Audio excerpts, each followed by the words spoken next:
Nabi nate ngendikan lagi, ajaban li amril mukmini inna amrahu kullahu khair. Orang mukmin itu mengagumkan, semuanya baik. In asobathu na'ma syakara fakana khairan lah. Kalau baru dapat nikmat, dia syukur. Maka itu baik. Wa in asobatu dharra sabara. Kalau dapat masalah mereka sabar, itu juga baik. Sehingga orang mukmin dua sisinya pasti baik. Itu juga kalimat, maksudnya moto atau pegangan hidup. Nah berikut ini saya beri contoh, ini kenangan saya, ini contoh terakhir. Masalah jadi orang terkenal maupun tidak. Di sini dicontohkan Imam Ghazali di halaman 367 di kitab saya 367, juznya 3 di kitab Ihya Ulumuddin. Di sini beliau cerita betapa untuk menjaga ikhlas sebaiknya orang itu tidak terkenal, tidak syuhrah, tidak terkenal. Oke, itu kita sepakat ya, karena kalau terkenal mungkin orang dipaksa publik dengan tanda kutip untuk selalu berbuat baik, tapi karena jaim lah, jaga image atau apa. Tapi ketika dibalik pertanyaannya, kamu rela yang terkenal itu orang nggak benar, sementara yang orang benar itu nggak terkenal. Lalu masyarakat taunya yang tidak benar. Kalau pertanyaannya dibalik gitu, orang baik wajib terkenal enggak? Kalau pertanyaannya dibalik seperti itu. Dokter yang benar tidak terkenal, yang malpraktek terkenal. Kamu ingin kondisi seperti itu? Gak ingin kan? Kampus yang bagus gak terkenal, kampus yang bagus gak terkenal, yang gak bagus. Nah, artinya apa? Gara-gara olah kata, olah pikiran, ini logika jadi rubah. Lagi-lagi apa? Jawaban itu ada di kata-kata sebetulnya. Makanya bab-bab seperti ini tidak usahlah kita berdebat, berpolemik, sebaiknya orang itu humul, menutup diri, apa sebaiknya orang terkenal, itu nggak perlu seperti itu. Sudah terserah Tuhan saja. Makanya saya mulai dulu ngaji sampai sekarang itu ya tidak punya punya ikon tertentu atau punya website tertentu, enggak. Sudah terserah pangeran. Saya juga tidak sok suci materialistik atau enggak, ya tidak mikir saya. Bukan apa-apa ya, karena saya ini kiai, jadi biasa urusannya sama Allah, tidak sama makhluk. Jadi pusing kalau sama sarah-sarahnya makhluk itu pusing.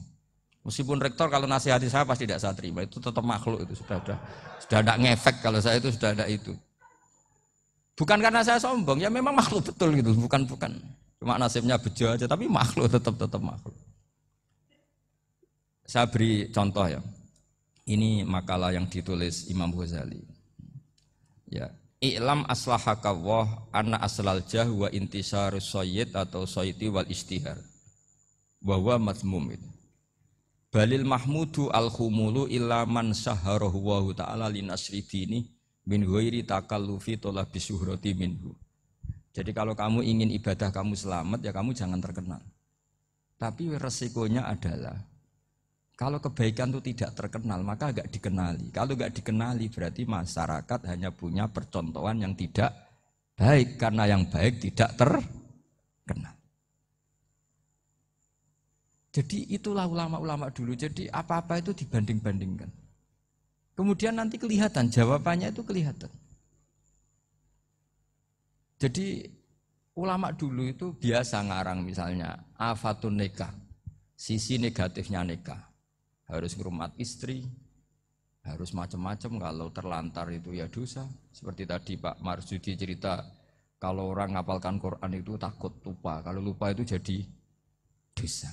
Pertanyaannya, kalau semua orang takut lupa, takut dosa, semua orang nggak hafal Quran karena potongan-potongan lupa.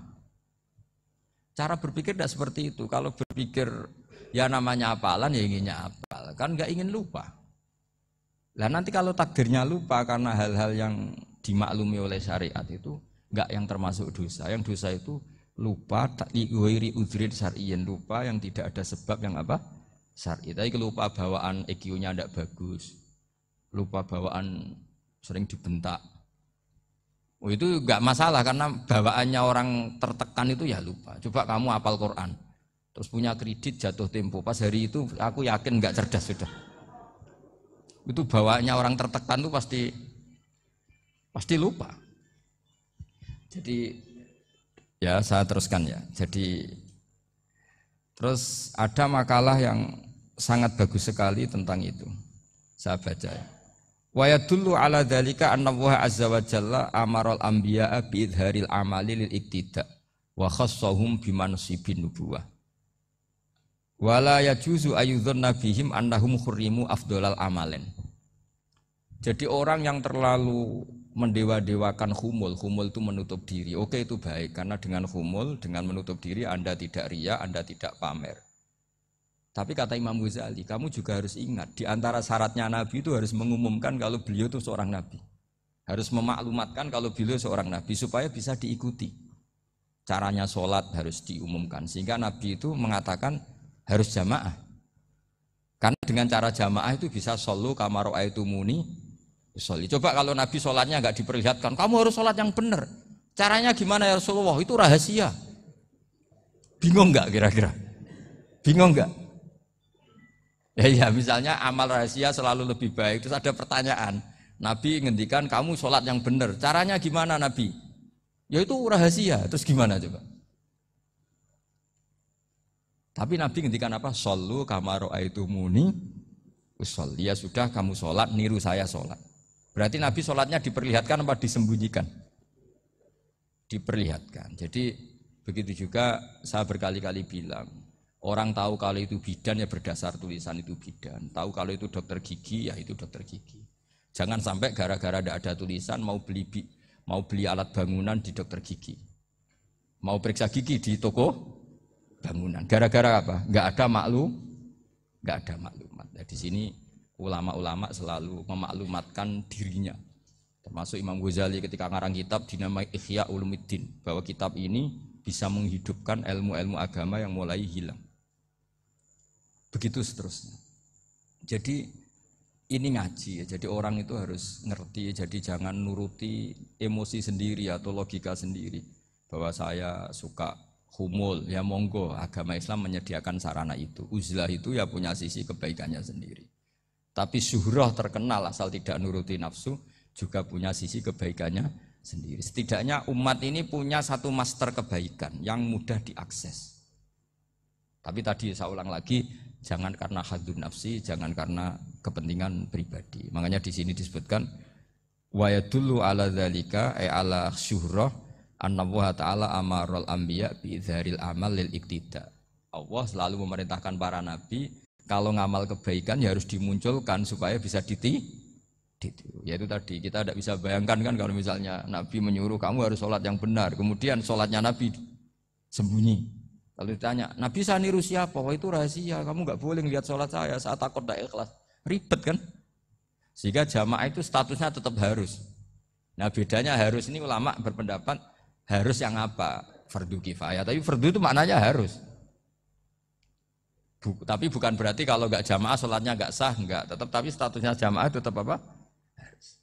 Nah barokahnya harus ini orang yang baru sholatnya langsung benar karena ada yang diikutin. Coba kalau mantan dukun baru sholat terus sholat sendiri, itu mesti mirip mantra. Ya. Karena dia tidak ada master percontohannya. Tapi barokahnya ada master, orang paling bodoh pun kalau sholat ya benar. Karena standar ada komandonya, ada imamnya. Sehingga Imam Ahmad malah berpikir keras. Syarat sahnya sholat itu harus jamaah.